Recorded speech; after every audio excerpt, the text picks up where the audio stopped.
हर जगह ईवीएम में इनका घोटाला चलता रहता है। आखिर यह बताइए, भारत की सारी पार्टियां तैयार है बैलेट पेपर से चुनाव के लिए, बीजेपी ही क्यों डरती है? इस देश के सबसे कमज़ोर प्रधानमंत्री साबित हुए, क्योंकि आज तक ऐसा नहीं हुआ था कि नेपाल जैसा पिद्दी देश भारत को डरा दे। आज तक ऐसा नहीं हुआ था कि जो है अमेरिका का राष्ट्रपति जो है भारत के प्रधानमंत्री को खुलेआम धमकी दे। आज तक नहीं हुआ था। डिप्लोमेटिक देश के हर नागरिक को जानने का अधिकार है कि चीन के साथ देश का कैसा संबंध है। हमारे देश का एक एक इंच जमीन जो है ये संघ और आरएसएस वालों ने नहीं बनाई। इस देश को आरएसएस संघ ने नहीं बनाया। जब आंकड़ा कम था तो लॉकडाउन कर दिया, मजदूर हजारों मजदूर मरने लगे, फंस गए, भूखमरी बेरोजगारी सब आ गए।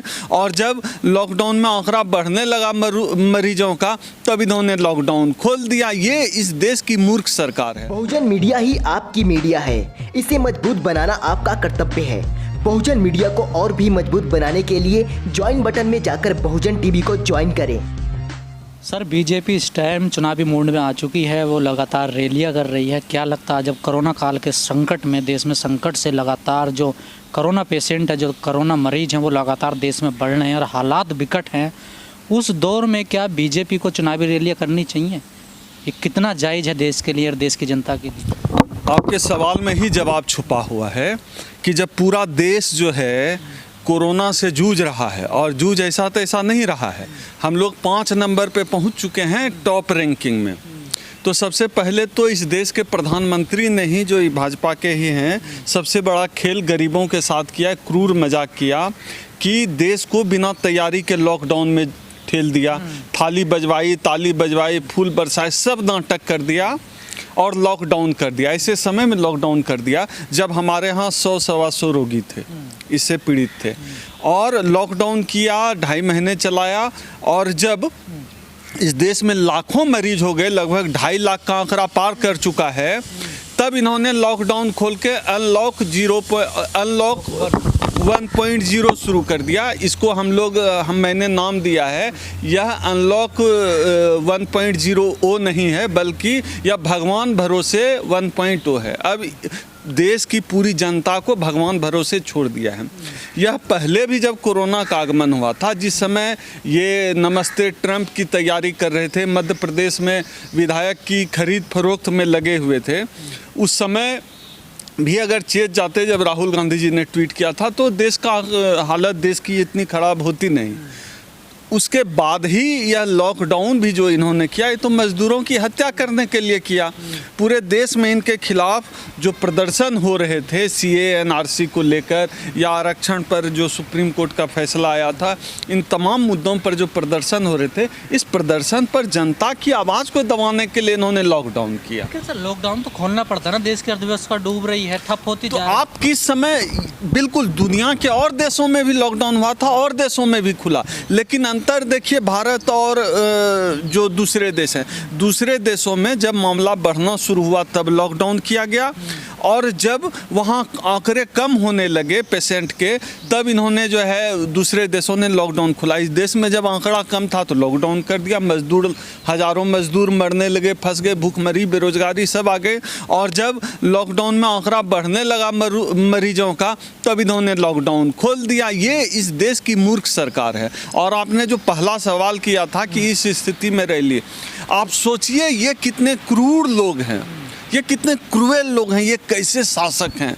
मुझे काफका की कहानी का एक हिस्सा याद आता है। काफका की कहानी में एक आदमी को लिटाकर उसको इस तरह टॉर्चर करते थे, नन्ही नन्ही सुइयाँ लगी हुई थी, और आदमी को लिटाकर और उसको ढक दिया जाता था सुइयों से, और वो नन्ही नन्ही सुइयाँ शरीर का एक एक बूंद खून चूस लेती थी। तो काफका की कहानी मोदी सरकार के ऊपर फिट बैठती है।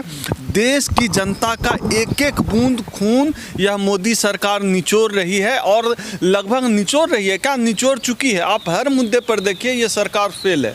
इसने आज तक एक प्राइवेट हॉस्पिटल भी 10 बाय 10 का नहीं बनाया है, लेकिन जो पहले से बने हुए इस देश के संसाधन हैं, उन तमाम संसाधनों को बेच रही है। मेडिकल सुविधाएं हो, रेल हो, गेल हो, भेल हो, सेल हो, सारी कंपनियों को, इंडियन एयरलाइंस को, सब कुछ को बेच दिया। बनाया तो इन्होंने टॉयलेट है, लेकिन बेचा पूरे देश को बेच चुके हैं।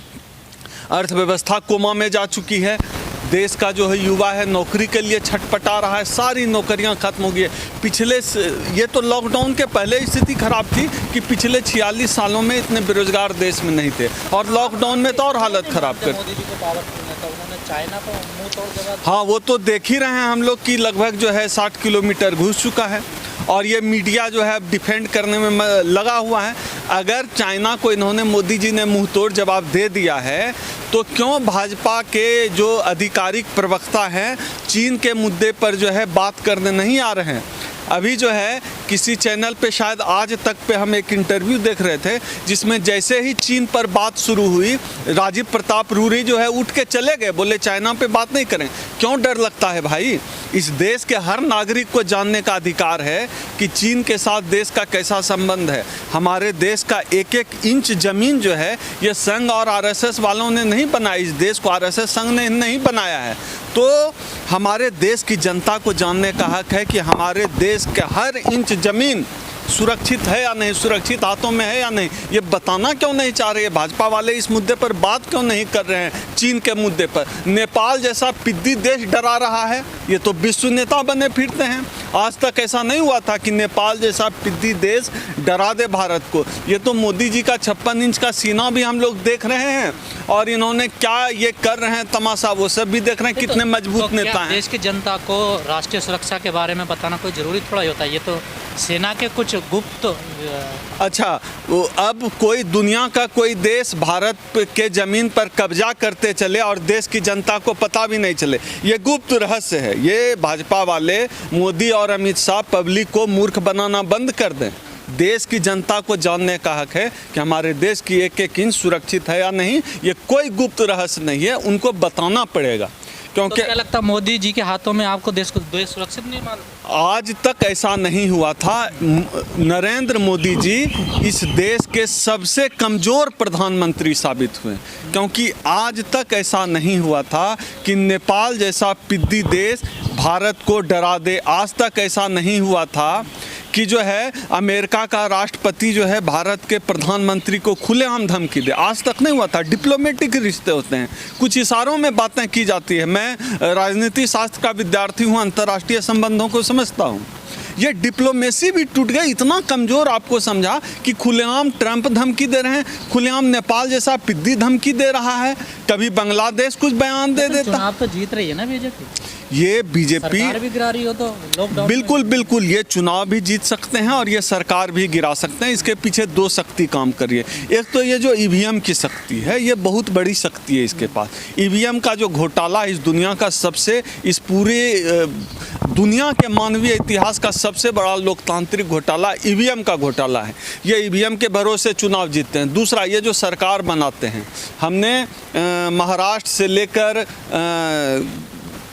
ये अभी जो सरकार बनाए इन्होंने मध्य प्रदेश में, हर जगह, कर्नाटक में, क्या क्या पूरी देश में ये इसी तरह से सरकार बनाते हैं, विधायकों की खरीद बिक्री करते हैं। जहाँ बीजेपी जीतती है वहाँ ईवीएम में घोटाला है। हर जगह ईवीएम में इनका घोटाला चलता रहता है। आखिर यह बताइए, भारत की सारी पार्टियां तैयार है बैलेट पेपर से चुनाव के लिए, बीजेपी ही क्यों डरती है? आप भी बिहार के रहने वाले हैं, क्या बिहार में बैलेट पेपर से चुनाव होना चाहिए ईवीएम? हम तो यही मांग करते हैं। इससे तो एक फायदा और है, अभी कोरोना का समय है, एक ही बटन को बार बार आदमी टच करेगा तो हमारा जो है कोरोना होने का भी खतरा हो सकता है, कोविड-19 का। तो ये तो जनता के स्वास्थ्य के हक में भी है बैलेट पेपर से चुनाव हो। हर चुनाव बैलेट पेपर से होना चाहिए। ईवीएम संदिग्ध है।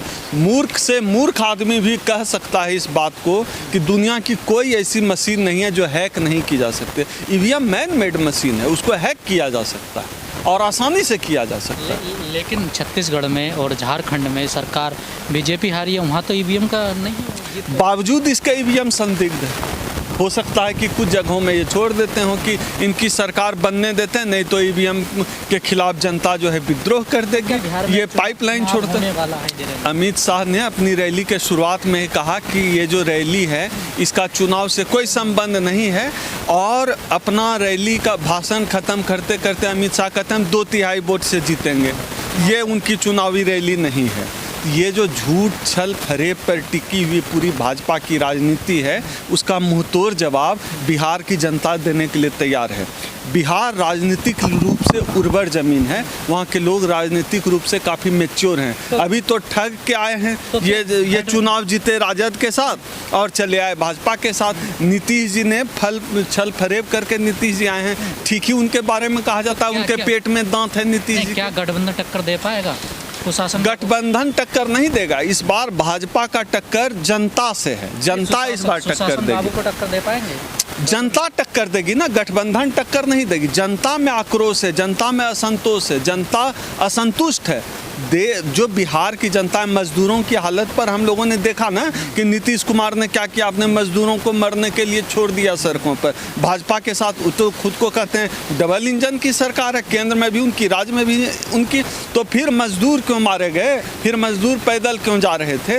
तो इस जो बिहार के मजदूर हैं, इस बार बिहार के मजदूर भाजपा और नीतीश कुमार को टक्कर देने वाले हैं, जवाब देने वाले हैं।